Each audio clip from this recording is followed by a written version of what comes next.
All right. Happy Friday, everybody. I am Christopher Lind, your host, and welcome to another future-focused weekly update where if I'm doing my job well, I am keeping you ahead of the intersection of business, technology, and human experience, and hopefully giving you some perspective on how to navigate it all. Thank you for those of you who watch, listen, consume, however you ingest it. I really do appreciate it.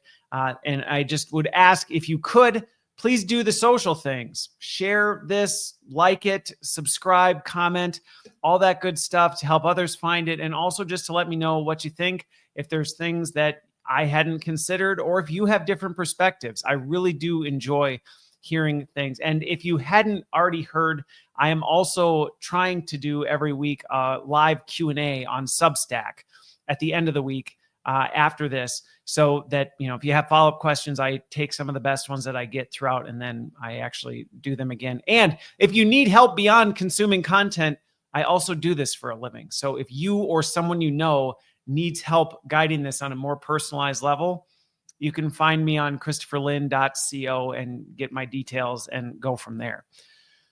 So I've got kind of a pretty intense lineup. This is probably a heavier episode, just as a warning. So you might want to consume it in bits and pieces, or if you're really feeling, good, you can consume it all in one shot.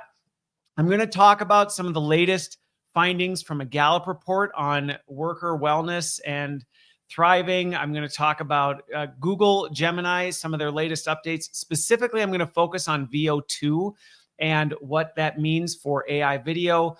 I'm going to talk about AI being used to resurrect the dead in two very unique situations that I'll be talking about. And then, hang on, I know this is, people are probably like, wait, isn't this just a trick to get us to get to the end? No, these four will all be really good. But the last one I'm going to talk about is the quantum apocalypse and what that means, what it is, and what you should do or be thinking about related to it.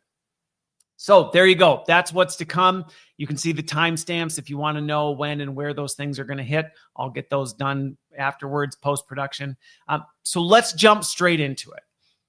So this first item was really a clickbait headline that was blowing up on my LinkedIn feed that was talking about how, and I hate these things. So any of you who follow me, you know how much I hate this stuff. That it was these clickbait headlines saying remote work is destroying human flourishing. So something along those lines. And of course, there's 8,000 different versions of that.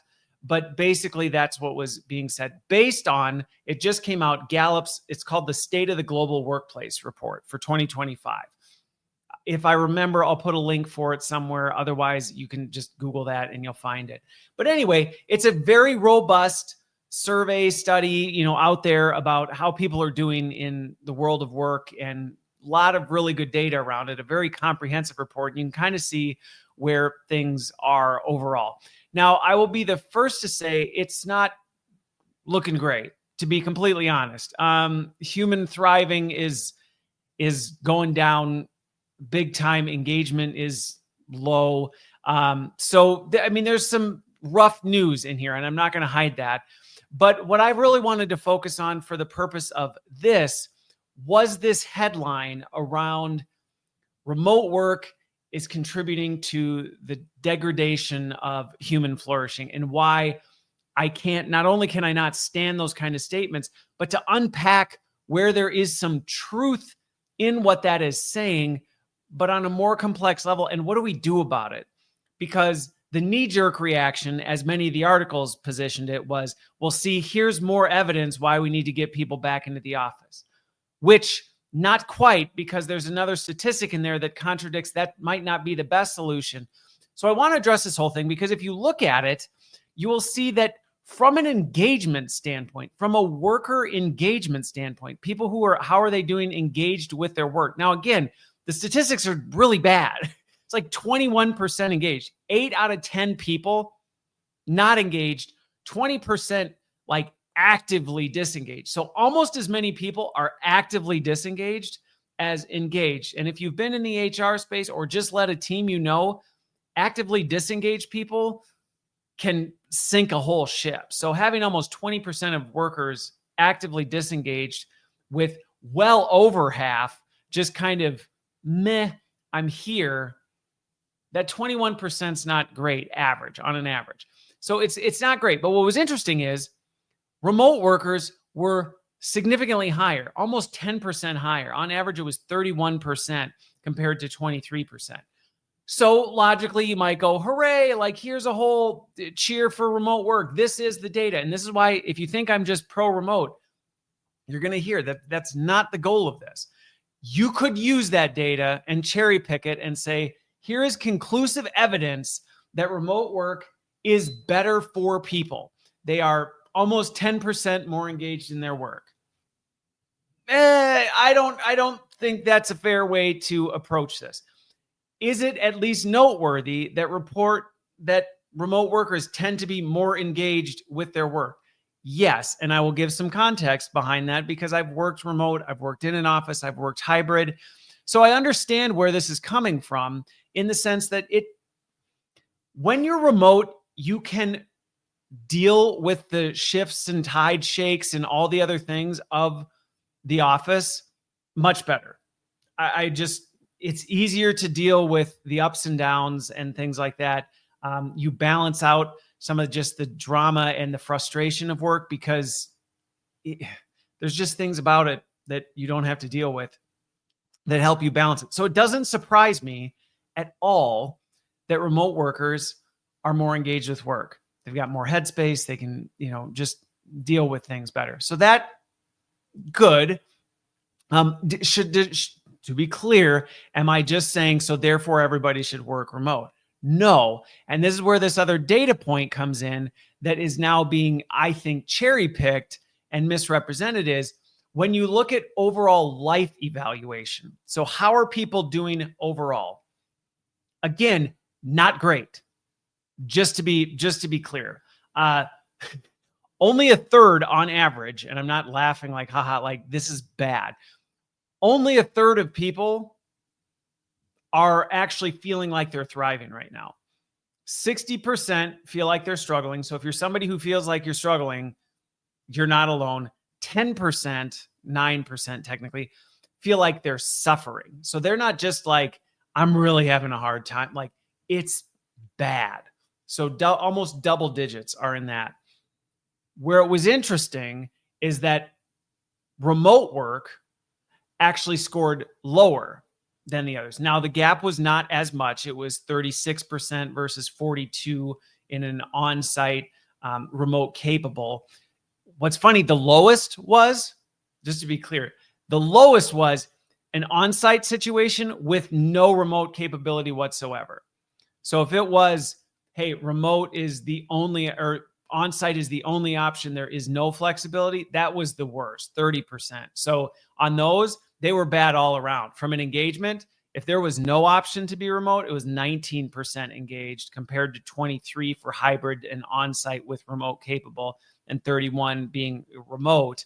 And then from overall life, yes, 36% remote is lower than the 42% hybrid and in the office, but only 30% if you're on-site with no remote option. So again, take that for what you will, but what I will say is I stand very firmly behind flexibility. Don't get into so that means this. Christopher is not defining flexibility universally, but what I'm saying is people feeling that they have flexibility, whatever that looks like to them, will increase the statistic. And I will sit behind a table and say, you can argue with me till the cows come home. I am telling you that stat is not going to change. That is not a misrepresentation of the data. That is not cherry picking. Flexibility is probably one of the most impactful things that an organization can do for its people. So if you're not prioritizing that, you should. Now, let me get back to the focus of why are these headlines of remote, they're doing worse than their on-site with flexibility counterparts. So therefore, fully remote must be worse. And then why is it that they're more engaged? Well, I explained why they're more engaged. I think what we're seeing in the data related to why is work location, why is exclusively remote, why are they doing worse? than people who are at least hybrid or have some sort of flexible option, but are largely going into the office. And what I would say to that is a lot of people who are remote have been cast into the remote world or put into the remote world, and really succeeding in a completely remote environment, the odds are not in your favor. And that's not just, they really aren't. Unless you're truly in a company that is 100% remote, everybody's remote, it's just the operating MO. If you are working remote in a company that is not 100% remote, you got a lot of things working against you. Now, that doesn't mean so then you should just go into the office. But what I'm saying is it doesn't surprise me that that would be lower than the people that are in a more hybrid setup. If you have an office presence and you're the person who's never there, as somebody who's been that person, you have to be that much more disciplined. You have to be that much more intentional. You have to be that much more outgoing and using the technology to create presence and do all this other stuff. Stack on top of it, when you're fully remote, there is the burden that you have of, there is no real break between your work and your personal life. There are no clean lines unless you make them. And so I see where the data is highlighting that, okay, are truly 100% remote people in a environment that is not 100% remote more vulnerable? Yes. Is the solution, see, hybrid work is better?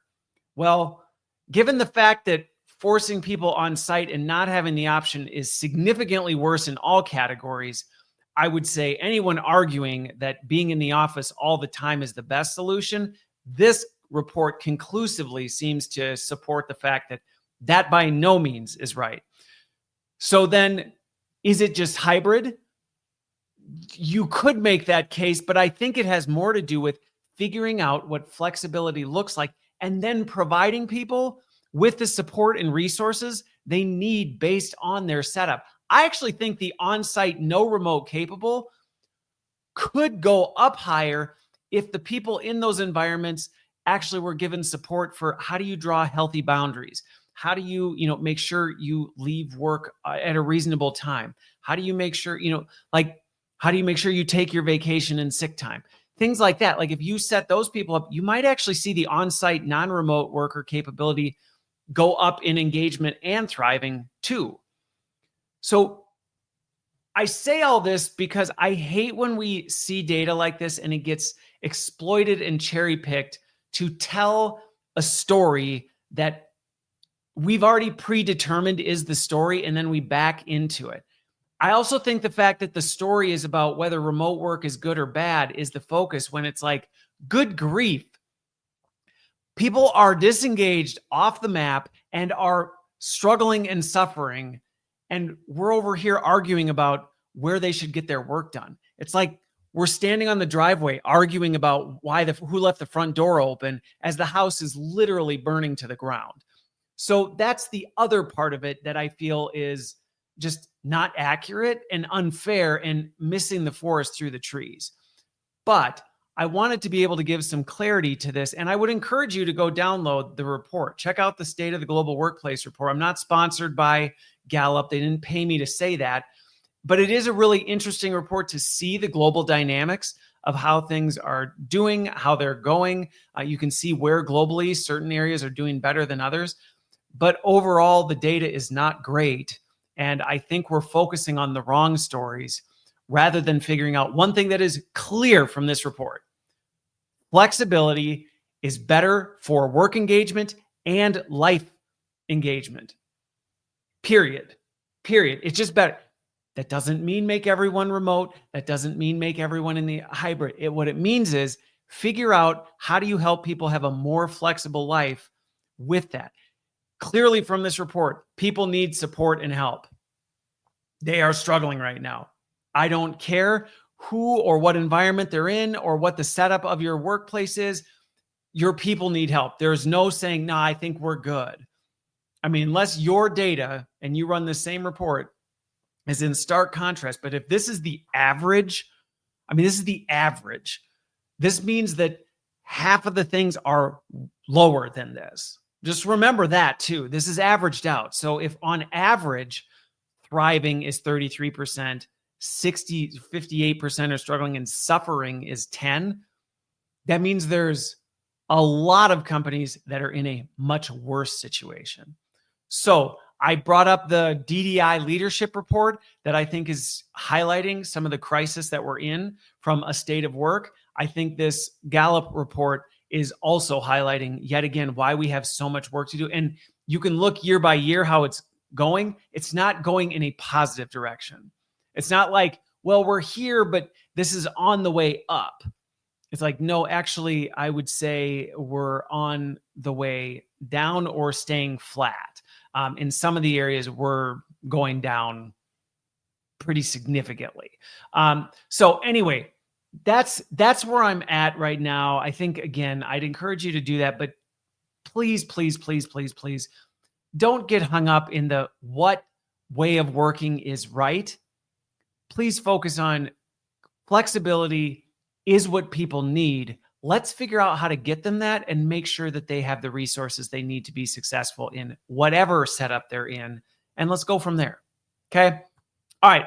So let's move on to Google. If you have not been following them, they've done a lot of work around Gemini, has been making some major advancements. I'm not going to sit and break down all of the different model differentiations, but now the general model is 2.0. Flash, I think, is the main one. 2.5 is out now. They're more advanced, capable model, which is pretty powerful. I've played around with it. It's pretty impressive. I like to kick these things around. Then the one I really wanted to focus on, though, was VO2, VEO2. You can Google this if you want to, but you should, if you use Google Gemini, and I have got a bunch of different models on my computer, but if you use the Gemini app, you may have seen this. Just like with ChatGPT, you can pick, which model do you want to use, and VO2 now shows up. You used to have to use it in their dev environment or something like that, but now it shows up in their regular environment. And what this is it's a text to video capability.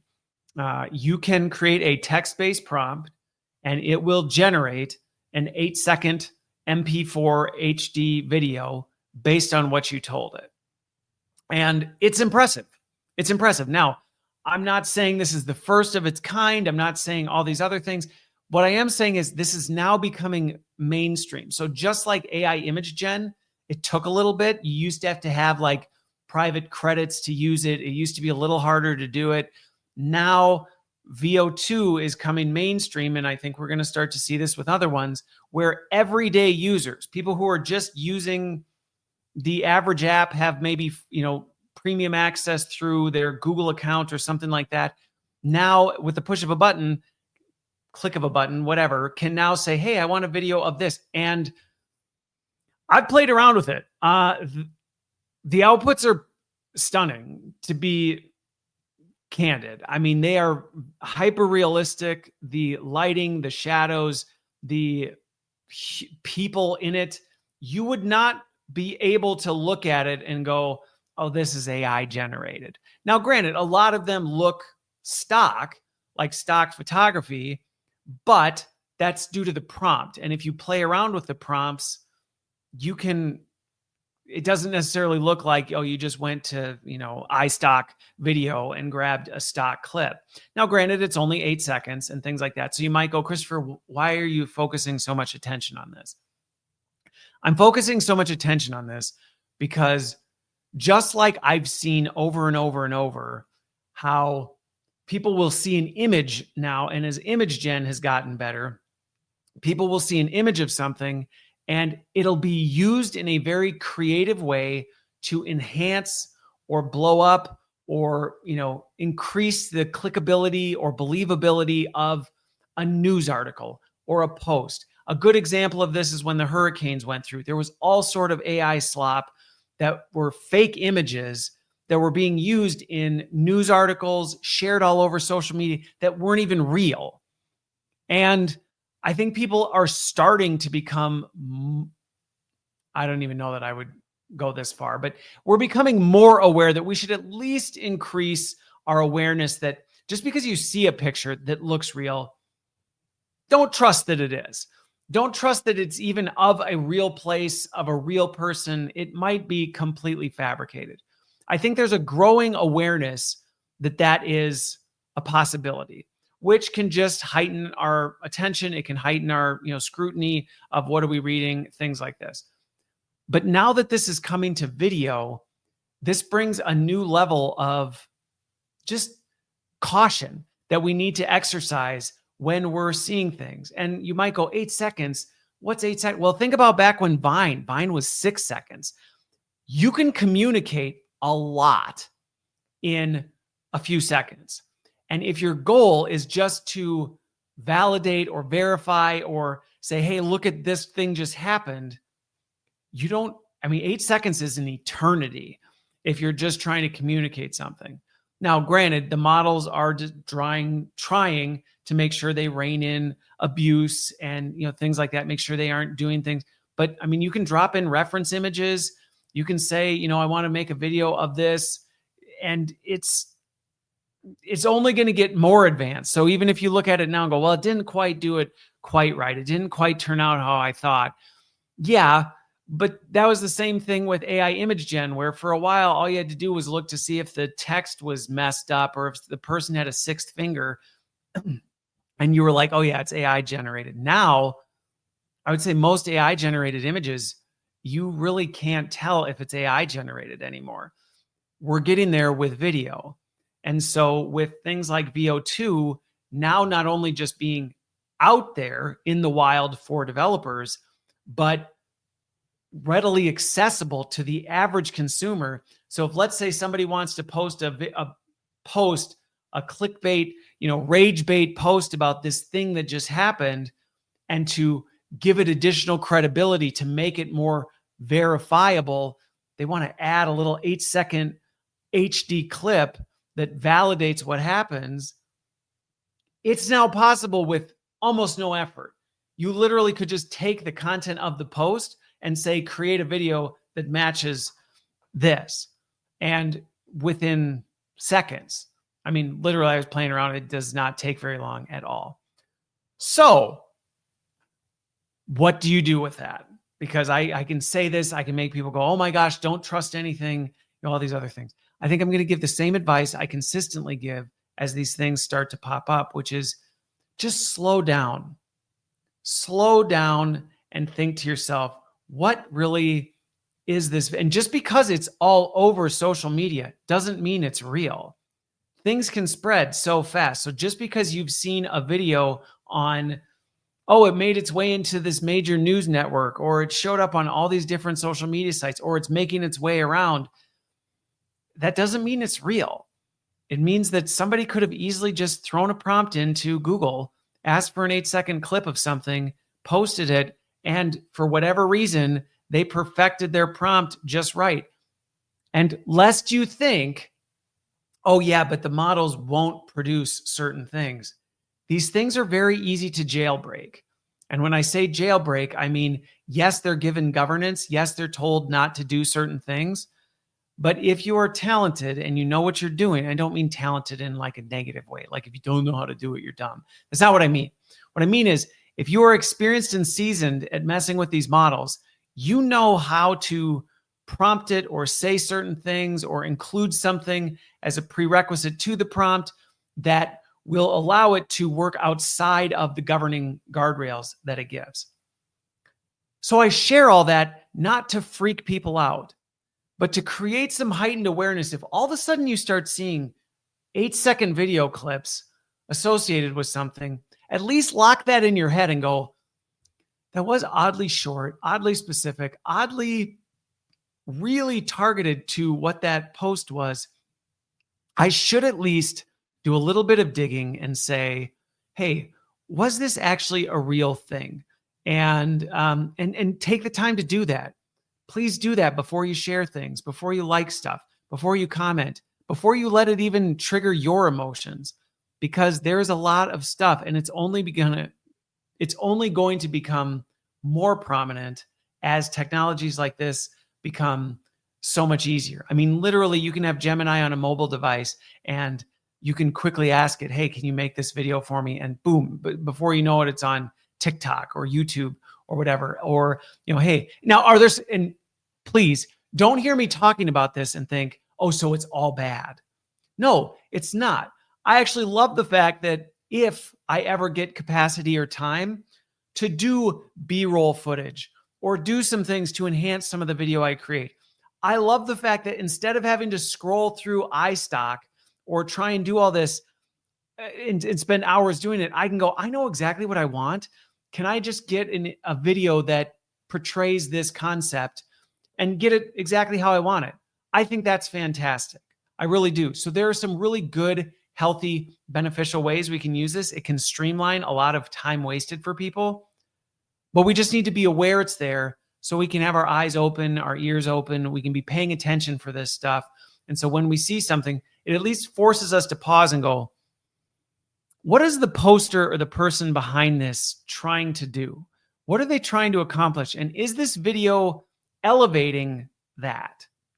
Is this video pouring gasoline on a fire? And if so, I probably should at least make sure it is real. And does it fit some of these other criteria? Is it just a very short, 8-second clip that does this? Because you're not going to be able to look at it and go, well, it looks like it really happened. Yeah, okay. That's going to become a terrible test for whether something is real on the internet. All right, enough with that. Let's move on to another AI use case that I knew this was coming. I've talked about it for a while. It's come up really over the past 2 years, and it's just getting bigger. So the two things have to do with using AI to resurrect the dead. Now, when I say resurrect the dead, I mean it in not a literal sense that, these people came back to life. So here's the two different stories. One was there's an Arizona guy, a man, tragic situation. He was killed in a road rage incident. And the sister of this individual used artificial intelligence to create a video from the deceased. So it's a video clip of him. It's his voice, his look. And I mean, it looks like him. It could have been shot, a headshot video like this from him that was then used in court. It was played in the courtroom at the end of the trial. The other one has to do with NBC now using, I'm not a big sports person, so the name didn't jump out to me, more the title did, but Jim Fagan, who apparently was a famous NBA commentator or something like that. The family has signed off on using his voice, his likeness to now commentate on things. And so, he was back in the 90s and 2000. So I should know him, but again, I'm not a sports person. And so the family's approved of it. And so now they're going to bring him back to do this and kind of bring back his iconic legacy. And it's going to live on through the beauty and wonder of AI. And I sat with both of these. And again, it's easy when you see this stuff to immediately jump to a reaction, to immediately jump to, this is bad, this is terrible, this is awful. So I want to go case by case and kind of share how I think we need to be careful, where I think we're stepping out of bounds, and where I think, this might actually legitimately not be a bad thing. So let's look at the court case first. Okay. I dug into it because I was curious. So how did they do this? What did they actually do? Because it's actually not hard to create a headshot video of somebody based on, if you have a short video clip or even just a picture of the person. You can very quickly create an AI video of somebody. If you have even a sound clip, literally seconds, 8 seconds of their voice, you can create a full-blown visual or verbal clone of the person. Now, is it going to be and sound and look exactly like them? Are the mannerisms going to be the same? Is the exact tone and style? No, but close enough that unless you really, really, really, really knew the person, you would not be able to distinguish the difference. So I read, how did they actually do this? These were my biggest issues with the case one. I get it. And I get where this comes from. So don't take this as Christopher's like pointing his finger at this sister in the morning family going, how dare you do something like this? I get where it comes from. This person was killed in a road rage incident. It was a true injustice what happened to this person. And you're upset, you're angry, and you want to feel like the person who suffered has a voice. And so I truly believe that what they were trying to do was bring this person back and say what they thought he would say to kind of close out the case. And it sounds good. It sounds good. And you might go, yeah, I can see doing that. But where I get hesitant in this, now in this case, my understanding of it was they did this after the conviction. I would have a completely different feeling about this if they did it in the trial.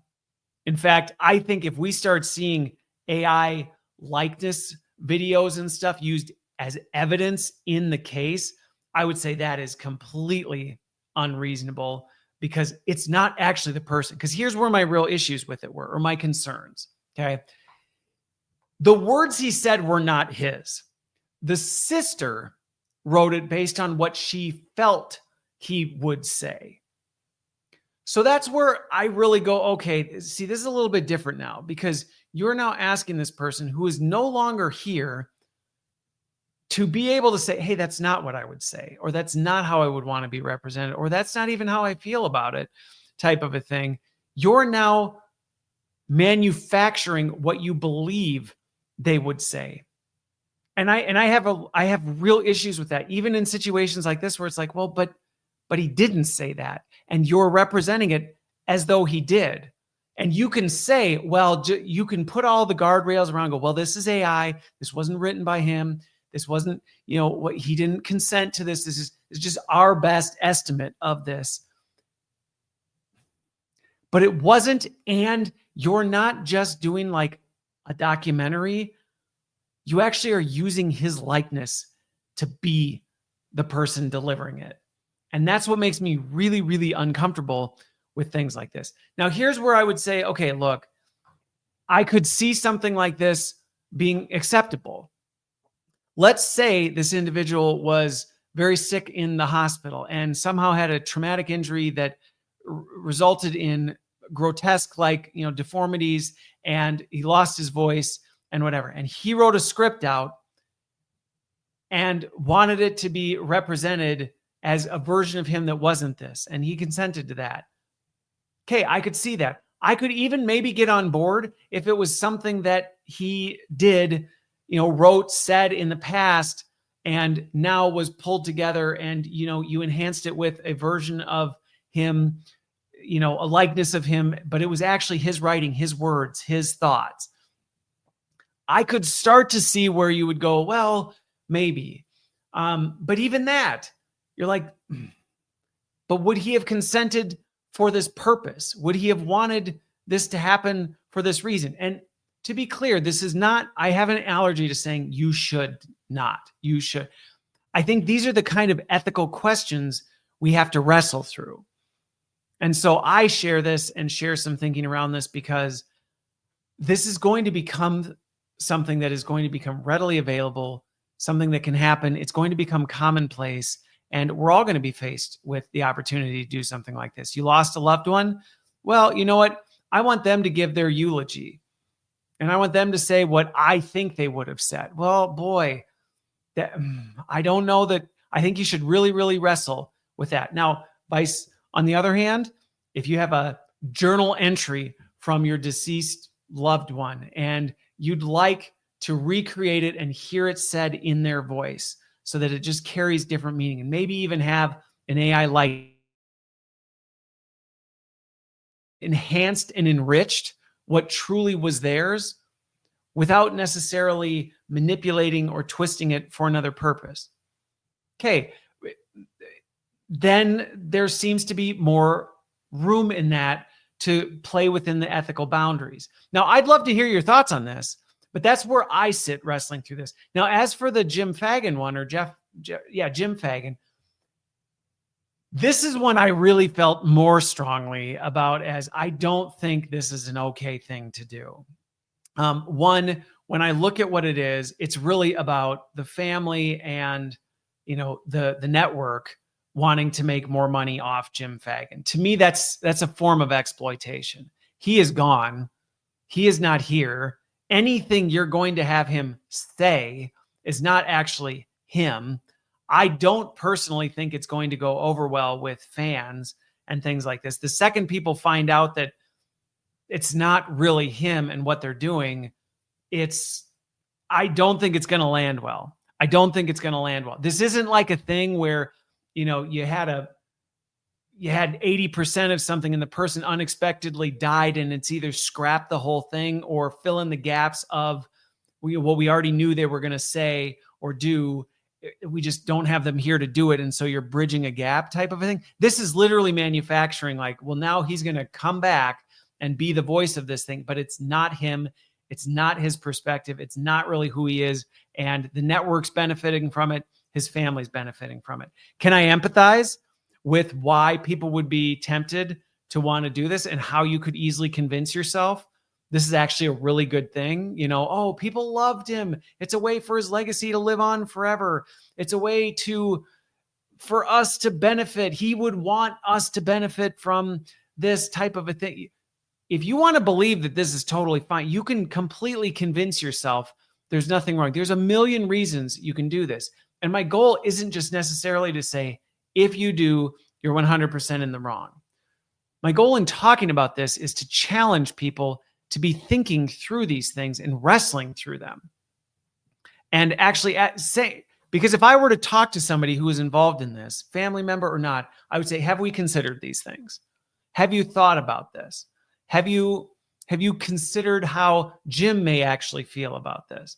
Is this really what he would want?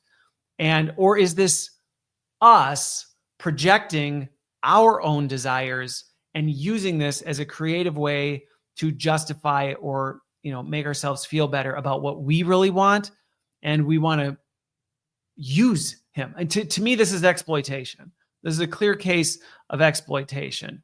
And I do take issue with this kind of stuff. And I think it's going to blow up. I don't think it's going to go over well. And the fact it was on Futurism and the fact people are already starting to hear about this and not necessarily be really happy about it, I think is an indication that we inherently have a sense that, like, there's just something not okay with using somebody in a way they didn't consent to and saying, well, but it's fine because we know enough about them to decide. Well, you actually are stealing their human agency.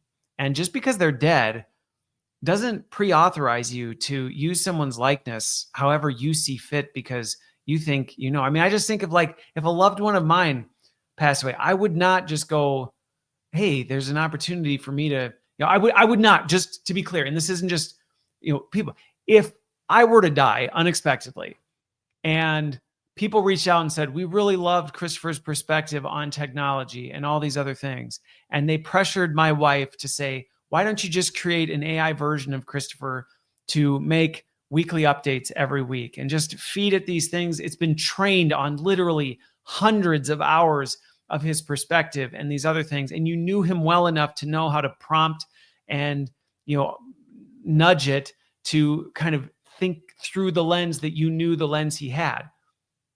If she were to ask me, Christopher, would you want me to do that? My answer would be absolutely not. Absolutely not. When I'm gone, I'm gone. That's it. What I did in the time that I had, let that live out as long as it needs to live out. Other than that, no.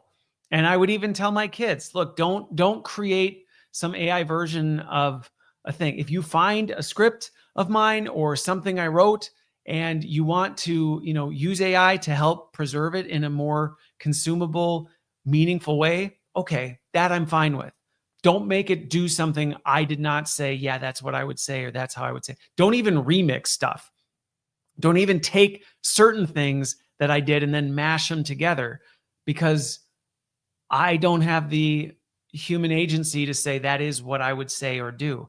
And there are implications of this that will wreak absolute havoc. So I know that may sound, Debbie Downer on the topic, but I think it's really important that we think deeply about this stuff because it is becoming so commonplace already and so easy to do. We just don't think. We're just like, yeah, of course we would, because on the surface it sounds perfectly logical. Why wouldn't we do it? It seems harmless enough. Everybody wins, but do they?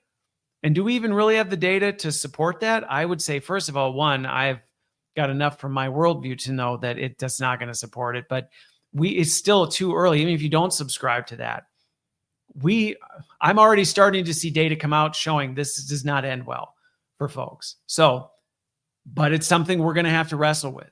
And for folks who go, well, I'm just going to avoid it. Well, you're going to avoid it until it's presented to you as an option and it's the first time you've ever had to think about it. And my goal with this is to at least make you go, be thinking about this.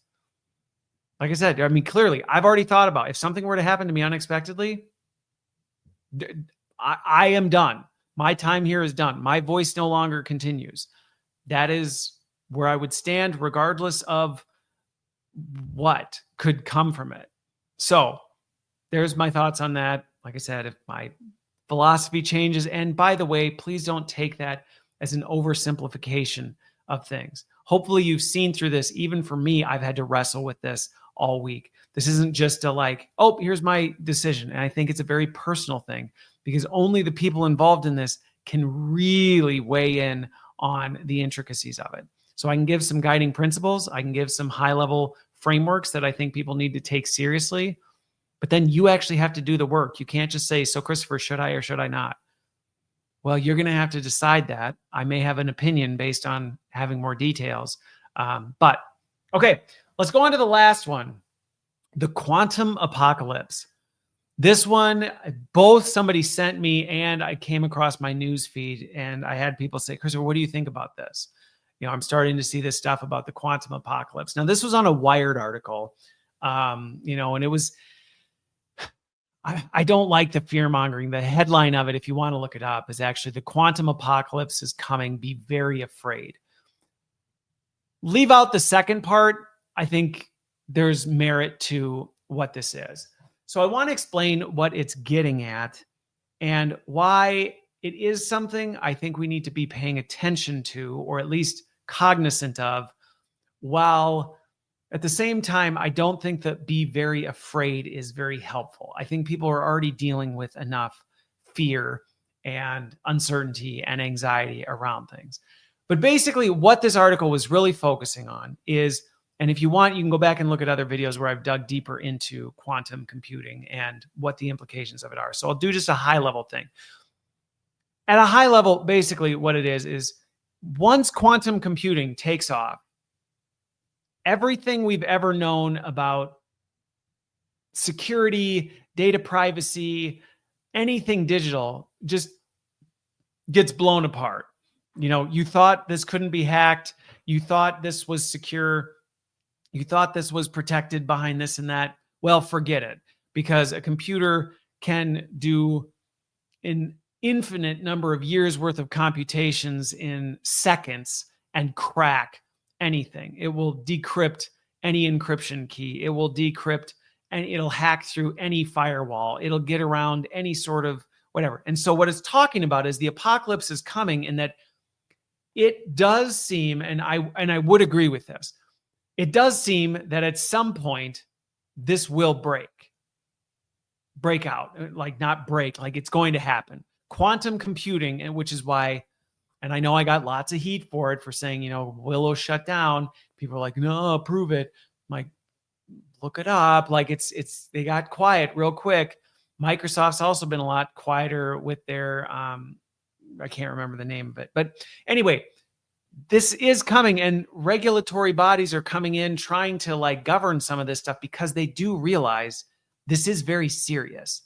If a rogue state, if a rogue person were to get their hands on quantum computing, I mean, they could unleash absolute chaos on the world.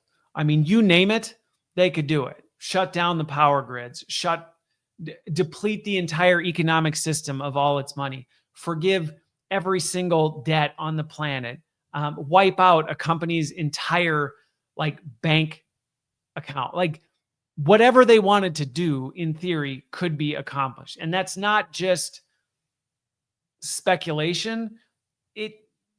There's enough data out there to show when this breaks, those kinds of things, at least with our current systems, will immediately become vulnerable. There won't be a nice like, oh, well, people now have quantum computing.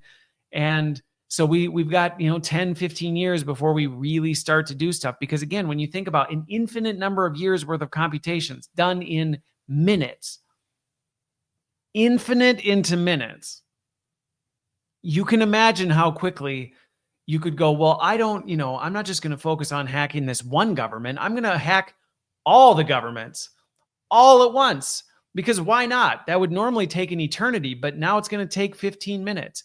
Now, I'm intentionally being hyperbolic with that because it's not like this is here. There's not Jim in his basement, with a quantum computer plotting and planning this out. We're not there yet. But what this article was getting at is the fact that that day is probably coming. This article was saying it is for sure coming. I think the quantum point is for sure coming. Whether it will be apocalyptic or not is another thing. But what I appreciated about the article was it actually fleshed out, well, apocalypse could look very different. Sure, it could be a big dramatic, government or, terrorist group or somebody decides they're going to use this and they're just going to blow up the world. Sure. Okay, that would be one example. But you also might get a group that likes to play the long game and they don't want anybody to know they're doing this. And so they're doing it on a level that goes undetected for years, maybe decades.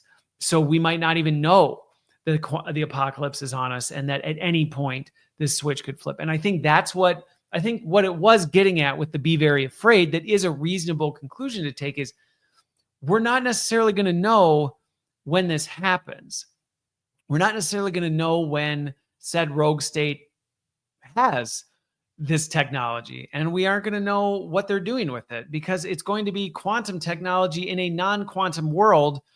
So it will be in some ways like Neo in the Matrix, where it can just operate on a different plane than everything else. Well, how do you capture something that does that? Well, you don't, because it's impossible to detect. It's impossible to know what's going on. Now, I know this is, like I said, I told you this was going to be a heavier episode. I know you could hear that and go, well, wow, Christopher, what a way to conclude the episode. So a quantum apocalypse is coming, and really it's just a matter of how bad it's going to be and when it's going to hit and who's going to be the one that pulls the trigger. In theory, yes. In theory, yes. That is an accurate statement. And I don't think what it's pointing at is inherently wrong. I think where I didn't necessarily, and they're actually calling it Q Day. They're like, Q Day's coming. And that's where I hold this intention where I go, yeah, like I was on a call with somebody and they had known I was, reading and researching and thinking about it this week. And they're like, so what do you think? Is it real? And I'm like, oh, I absolutely think it's real. I just think there's so many unknowns of what exactly that could look like. There's a lot of variables of, well, but by the time we got to this state, will we have caught up to the quantum sphere? Will at least the agencies that can fight against it have caught up to the quantum sphere so that they can, which is kind of what we see with AI. It's why we're in an arms race with AI, because everybody's afraid, well, if this state gets to AGI or ASI first, then they're going to have dominance over us. So we got to make sure we do it. We're going to see the same thing happening in the quantum sphere, where it's just going to be this war we're waging in this. But like I said, it is going to inevitably come where I think people are always surprised when they talk to me about it. They're like, you seem oddly calm about it though. So I'll say for two reasons. First of all, one, because there's so many unknowns. So we could sit and worry about this all night long. You could finish listening to my podcast and go, good grief. Well, so much for sleep tonight. I'm just going to think about, is tomorrow going to be the Q day? Is next week going to be the Q day? Is 2026 going to be the Q day? You could. But I guess growing up in a funeral home, I also am very keenly aware of the fact that you might be dead tomorrow too. So I mean, do you go through every night worrying about if you're going to be dead tomorrow? No, probably not. Should you maybe be a little more aware of it? Probably. It'd probably be healthy if you realized you might not make it to tomorrow. You might make some different decisions today. And I think the same is true with the quantum apocalypse. Well, might it happen? It might. You might die first. It might not happen the way you think it's going to happen. So what gain are you really getting about worrying about it? The other big piece is this one would be so largely out of your control. I mean, maybe there's someone in my audience who actually is Jim or Judy who would have the power to do something like this, in their warehouse and take over the world. Maybe, if Pinky from Pinky and the Brain is listening, then all right, you're right. You could be the one to do this. But I would say the vast majority of people that I know, this isn't, you have no say over this whatsoever. You have no control whatsoever whether this is going to happen. So do you really want to sit and worry about something that you truly ultimately could never do anything about? Why? Life's too short. Again, that's going to take away from the fact that you could also be dead tomorrow. So why don't you live for today, type of a thing? So I think that's another big thing. I think the third one is we've been here before. I mean, I've talked to people who were around when the Cold War was like in full-blown panic mode, where it was like everybody was worried that tomorrow was going to be the day the nukes were coming and it was going to be the end of human civilization as we know it. It didn't come. The quantum apocalypse, in theory, it could unleash tomorrow. Every digital device we've ever had, every piece of currency we ever own that isn't even, a hard currency, it could be gone tomorrow. That is absolutely true. It also might not, just like we didn't end up blowing ourselves off the face of the planet in the Cold War. So again, is it good to be aware of it? I mean, I guess, yeah. So at least if something happens, you're not like, I've never heard of this, and you buy into all the hype and the paranoia and the freak out. Might there be some steps you take? I tell people all the time, well, just make sure you know how to operate off the grid, like be able to think, be able to act, be able to do things, whatever. But really, like, am I saying go buy a bunker? Well, no, because what? We've seen how that works. I've seen, countries, I watch enough Yes Theory to see certain countries where people are living in building bunkers to prepare for a war that never comes, so I don't think that's helpful. And I guess the last piece is, for me personally, this has to do with my worldview, which is very much, look, the chaos waters are literally being held back at any moment. At any moment, they could collapse in. It could be quantum. It could be hydrogen bombs. It could be the sun burns out. It could be any of these things. And sometimes, if you really start to think about it, you will never sleep again. And so for me, I rest in the hope that when the time comes, it's going to come and God's going to take care of it on his timing. I don't need to worry about it. So I'm not going to. I'm not going to stress about it. I will research and study it so I'm aware of it, so that I can kind of keep an eye on, hey, like, what kind of risks might we need to prepare for? This would be one. I don't know that there's a whole lot anybody I know personally can really do to prepare for this one, but certainly an interesting thought experiment. So with that, there you go.